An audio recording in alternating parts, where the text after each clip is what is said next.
చూస్ country delight, live better. ఇప్పుడే country delight app ని download చేసుకోండి.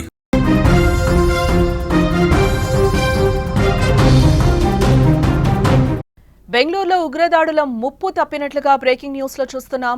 ఎన్ఐఏ అదుపులో 3 ఉగ్రవాదులు ఉన్నట్లుగా తెలుస్తోంది. ఉగ్రవాదులకు సహకరిస్తున్నట్లుగా కూడా గుర్తించారు. గత 4 ఏళ్ల నుంచి ఆర్థిక లావాదేవీలపై ఆరా తీసినట్లుగా తెలుస్తోంది. దేశంలో అల్లకల్లోలం సృష్టించేందుకు ప్లాన్ వేశారు. పరప్పన అగ్రహార జైలు కేంద్రంగా దారుణాలు జరిగినట్లుగా తెలుస్తుంది. ఆపరేషన్ సింధూర్ తర్వాత ఉగ్రవాదులు అలర్ట్ అయినట్టుగా కూడా మనకి సమాచారం అందుతోంది. బెంగళూరులో స్లీపర్ సెల్స్ పెరుగుతున్నట్టుగా కూడా మనకి సమాచారం అందుతోంది. దేశంలో ఇటీవల ఉగ్రదాడులు పెరిగిపోతున్నాయి. ఏప్రిల్ 22న పహల్గాంలో ఉగ్రవాదులు జరిపిన మారణ హోమంలో 26 మంది అమాయక పర్యాటకులు మృతి చెందారు. ఈ ఘటన తర్వాత భారత ప్రభుత్వం ఆపరేషన్ సింధూర్ పేరుతో పాక్ ఆక్రమిత ప్రాంతంలో దాక్కుని ఉన్న 100 మంది ఉగ్రవాదులను హతమార్చింది. అప్పటి నుంచి పాక్ ప్రేరేపిత ఉగ్రవాదులు భారత్లో పలు ప్రాంతాల్లో అలజడి సృష్టించేందుకు పన్నాగం పన్నుతున్నట్లు ఇంటెలిజెన్స్ వర్గాలు తెలిపాయి. ఈ మధ్యనే విజయనగరం జిల్లాలో ఉగ్రవాద కార్యకలాపాలకు సంబంధించిన కుట్ర కేసులో 29 ఏళ్ల సిరాజ్ ఉర్ రెహమాన్, 28 ఏళ్ల సయ్యద్ సమీర్ అనే 2 యువకులను పోలీసులు అరెస్టు చేయడం మనకు తెలిసిందే. ఈ కేసును ఎన్ఐఏ దర్యాప్తు చేస్తోంది.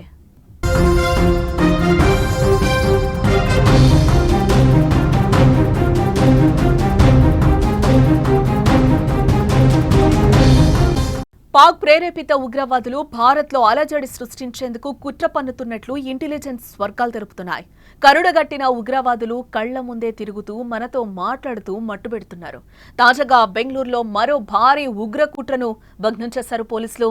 బెంగళూరు పరప్పన అగ్రహార జైల్లో పనిచేస్తున్న డాక్టర్ నాగరాజు, ఏఎస్ఐ చాంద్ పాషా, ఫాతిమా అనే మహిళను ఎన్ఐఏ అదుపులోకి తీసుకుని ప్రశ్నిస్తున్నారు. వీరు కొంతకాలంగా ఉగ్రవాదులకు సహాయ సహకారాలు అందిస్తున్నట్లుగా తెలుస్తోంది. కోలార్లో మరో వ్యక్తిని కూడా అదుపులోకి తీసుకున్నట్లుగా వార్తలైతే వస్తున్నాయి. ఈ 3 బ్యాంక్ ఖాతాలను ప్రెజెంట్ అయితే సీజ్ చేసి పరిశీలిస్తున్నట్లుగా మనకు తెలుస్తోంది. అంతేకాదు ఈ 3 గత 4 ఏళ్లలో జరిపిన ఆర్థిక లావాదేవీలను ప్రెజెంట్ అధికారులు పరిశీలిస్తున్నట్లుగా మనకి సమాచారం అందుతోంది. ఉగ్రవాద కేసుల్లో జీవిత ఖైదు అనుభవిస్తున్న నజీర్తో పాటు మరికొంతమంది జైలు ఖైదీల కోసం డాక్టర్ నాగరాజు మొబైల్ ఫోన్లను అక్రమంగా రవాణా చేస్తున్నట్లుగా తెలుస్తోంది. ఇందుకోసం నాగరాజుకు పవిత్ర అనే మహిళ సహాయం చేస్తోందని ఎన్ఐఏ అధికారులు తెలిపారు. ఆరోగ్య మరియు కుటుంబ సంక్షేమ శాఖ ద్వారా జైళ్లకు మానసిక వైద్యులను డిప్యుటేషన్ పై పంపుతారు.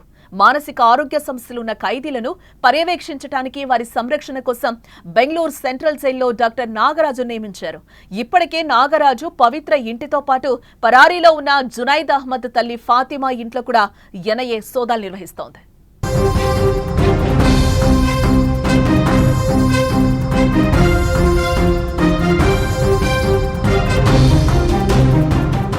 జూలై 2023లో ఆయుధాలు, మందుగుండు సామగ్రి, పేలుడు పదార్థాలు, 2 వాకీటాకీలు సహా డిజిటల్ పరికరాలతో బెంగళూరులో ఉగ్రవాద కార్యకలాపాలు ప్రారంభించడానికి పన్నాగం పన్నిన కేసులో జునైద్తో సహా 9 మంది నిందితులపై ఎన్ఐఏ ఇప్పటికే ఛార్జిషీట్ దాఖలు చేసింది. ఇటీవల భారత్లో స్లీపర్ సెల్స్ పెరిగిపోతున్నారు. టెర్రర్ గ్రూప్ కమాండర్లు ఆదేశించిన వెంటనే ఈ స్లీపర్ సెల్స్ యాక్టివేట్ అవుతారు. ఆపరేషన్ సింధూర్ నేపథ్యంలో స్లీపర్ సెల్స్ పై ప్రత్యేక నిఘా ఏర్పాటు చేసింది భారత ప్రభుత్వం.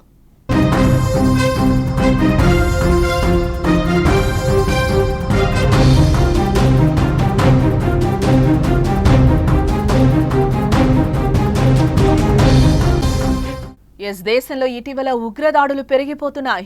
ఏప్రిల్ 22న పహల్గాంలో ఉగ్రవాదులు జరిపిన మారణ హోమంలో 26 మంది అమాయక పర్యాటకులు మృతి చెందారు.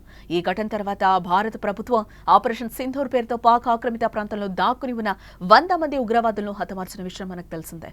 అప్పటి నుంచి పాక్ ప్రేరేపిత ఉగ్రవాదులు భారత్లో పలు ప్రాంతాల్లో అలజడి సృష్టించేందుకు పన్నాగం పన్నుతున్నట్లు ఇంటెలిజెన్స్ వర్గాలు తెలిపాయి.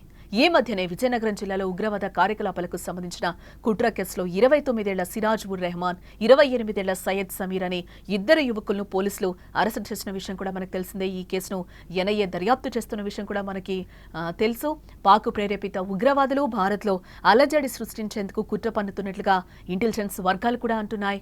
కరుడు కట్టిన ఉగ్రవాదులు కళ్ల ముందే తిరుగుతూ మనతో మాట్లాడుతూ మట్టుబెడుతున్నారు. తాజాగా బెంగళూరులో మరో భారీ ఉగ్ర కుట్రను భగ్నం చేశారు పోలీసులు. బెంగళూరు పరప్పన అగ్రహార జైల్లో పనిచేస్తున్న డాక్టర్ నాగరాజు, ఏఎస్ఐ చాంద్ పాషా, ఫాతిమా అనే మహిళను ఎన్ఐఏ అదుపులోకి తీసుకొని ప్రశ్నిస్తున్నారు. ఇప్పటికే వీరు కొంతకాలంగా ఉగ్రవాదులకు సహాయ సహకారాలు అందిస్తున్నట్లుగా కూడా తెలుస్తోంది.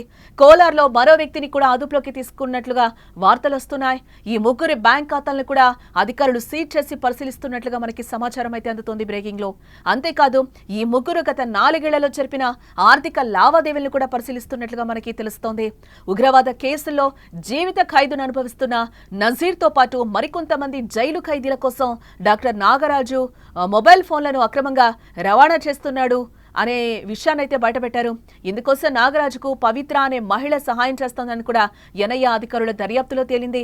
ఆరోగ్య మరియు కుటుంబ సంక్షేమ శాఖ ద్వారా జైళ్లకు మానసిక వైద్యులను డిప్యుటేషన్ పై పంపిస్తూ ఉంటారు. మానసిక ఆరోగ్య సమస్యలు ఉన్న ఖైదీలను పర్యవేక్షించడానికి, వారి సంరక్షణ కోసం బెంగళూరు సెంట్రల్ జైల్లో డాక్టర్ నాగరాజుని నియమించడం జరిగింది. ఇప్పటికే నాగరాజు పవిత్ర ఇంటితో పాటు పరారీలో ఉన్న జునైద్ అహ్మద్ తల్లి ఫాతిమా ఇంట్లో కూడా ఎన్ఐఏ సోదాలు నిర్వహిస్తోంది. ఇటు జూలై 2023లో ఆయుధాలు, మందుగుండు సామగ్రి, పేలుడు పదార్థాలు, 2 వాకీటాకీలు సహా డిజిటల్ పరికరాలతో బెంగళూరులో ఉగ్రవాద కార్యకలాపాలను ప్రారంభించడానికి పన్నాగం పన్నిన కేసులో జునైద్తో సహా 9 మంది నిందితులపై ఎన్ఐఏ ఇప్పటికే ఛార్జిషీట్ను కూడా దాఖలు చేసింది. ఇటీవల భారత్లో స్లీపర్ సెల్స్ పెరిగిపోతున్నారు. టెర్రర్ గ్రూప్ కమాండర్లు ఆదేశించిన వెంటనే ఈ స్లీపర్ సెల్స్ యాక్టివేట్ అవుతారు. ఆపరేషన్ సింధూర్ నేపథ్యంలో స్లీపర్ సెల్స్ పై ప్రత్యేక నిఘాను ఏర్పాటు చేసింది భారత ప్రభుత్వం.